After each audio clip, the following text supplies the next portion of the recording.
Bonjour, dans le chapitre des fonctions du second degré, nous allons regarder comment trouver les signes d'une expression du second degré. Donc si on a f de x égale ax carré plus bx plus c, on va un petit peu regarder comment faire pour trouver les signes.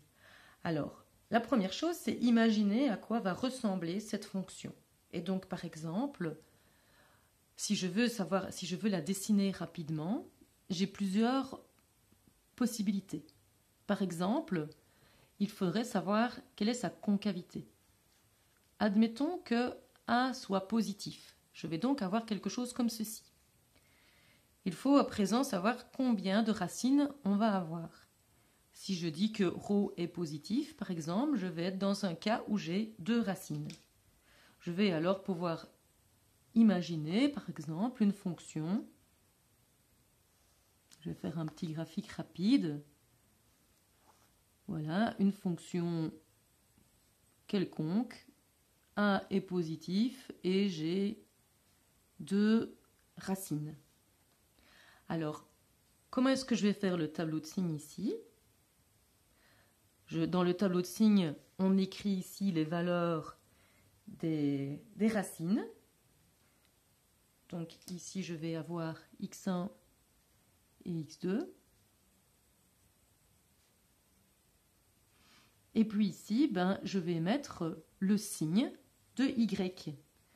Alors, par exemple, cette fonction, je vois que si je regarde les valeurs de y avant x1, donc pour des valeurs de x qui sont plus petites que x1, je vois que mes valeurs de y sont positives.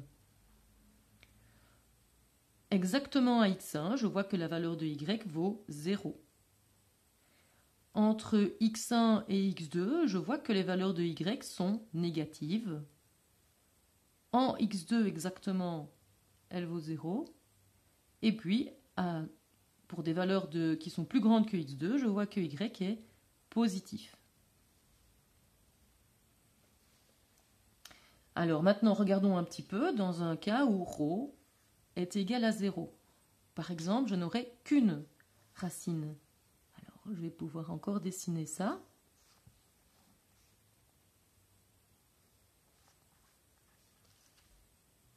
Et donc, je suis encore dans un cas où la concavité est comme ceci.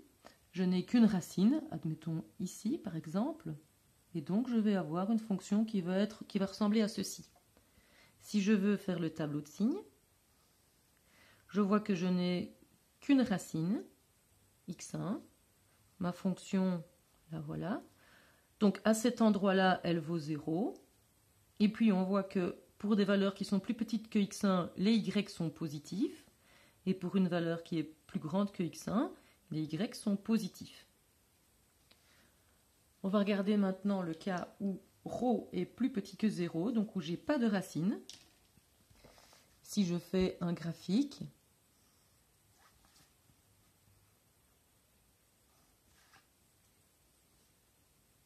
par exemple ici, voilà.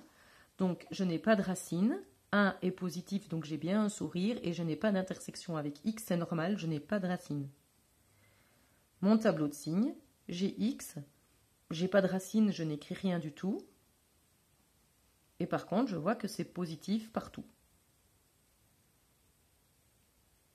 Ok. Alors maintenant, je vais faire un peu le même travail avec A négatif. Donc si A est négatif, je vais faire un graphique.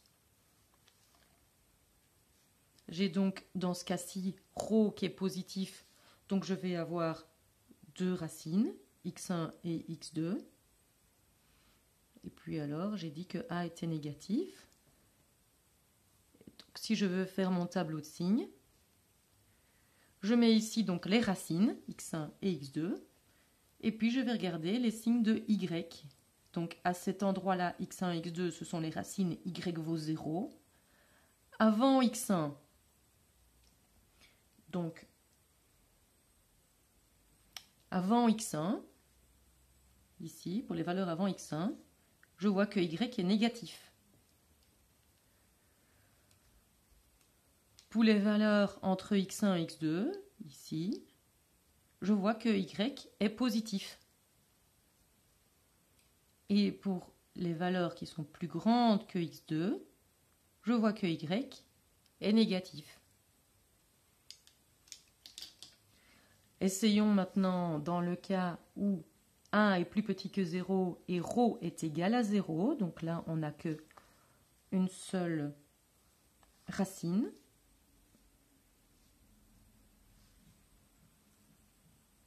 Voilà, là c'est ma racine.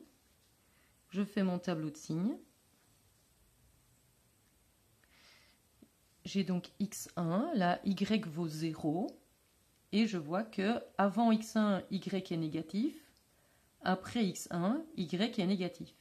Donc pour le tableau de signes, ici, on ne regarde que les y. Peu importe que x1 soit positif, par exemple, ici dans mon dessin. Peu importe. Ce qui m'importe, c'est les valeurs de y. D'accord? Alors, encore un dessin ici où on va être avec un ρ négatif, donc pas de racine. Donc, par exemple, voilà, une fonction sans racine avec une concavité négative. Je n'ai pas de racine, je n'écris rien du tout ici et je vois qu'elle est négative partout. Alors, on va faire maintenant une petite synthèse. Si ρ est plus grand que 0, on va à chaque fois avoir un tableau de signes qui va reprendre les deux racines. Les deux racines forcément où y vaudra 0, en ces points-là. Et puis, quelle est la différence entre celui-ci et celui-là? Je vois qu'à chaque fois, les signes sont opposés. Alors, en fait, le signe plus ici, il va toujours être positif dans le cas où A est plus grand que 0, puisque je vais commencer par du positif, je vais passer au négatif, et puis je vais repasser au positif. Je suis obligée de faire un espèce de sourire, et donc je suis obligée de passer par du plus moins plus. Ici, je vais faire le contraire, mais c'est parce que 1 est plus petit que 0. Donc en fait, le signe qui est ici, c'est le signe de A. E, c'est le signe opposé à A. Et ici, après, c'est le signe de A de nouveau. Donc, dans le tableau de signes, on va à chaque fois le signe de A à l'extérieur. Si je suis dans le cas où ρ est égal à 0, qu'une seule racine à chaque fois, où la fonction vaut 0 à cet endroit-là, y vaut 0, et je vois qu'ici c'est des plus, ici c'est des moins, et donc en fait c'est plus quand A est positif, c'est moins quand A est négatif, donc c'est le signe de A. Partout, sauf là, où ça vaut 0. Et si ρ est plus petit que 0, je vais faire mon tableau de signes. Je n'ai pas de racine dans ce cas-ci, c'est le principe. Mais par contre, j'ai le signe de A partout. Simplement avec cette synthèse, on peut retrouver les tableaux de signes des fonctions de type ax carré plus bx plus c sans devoir dessiner le graphique.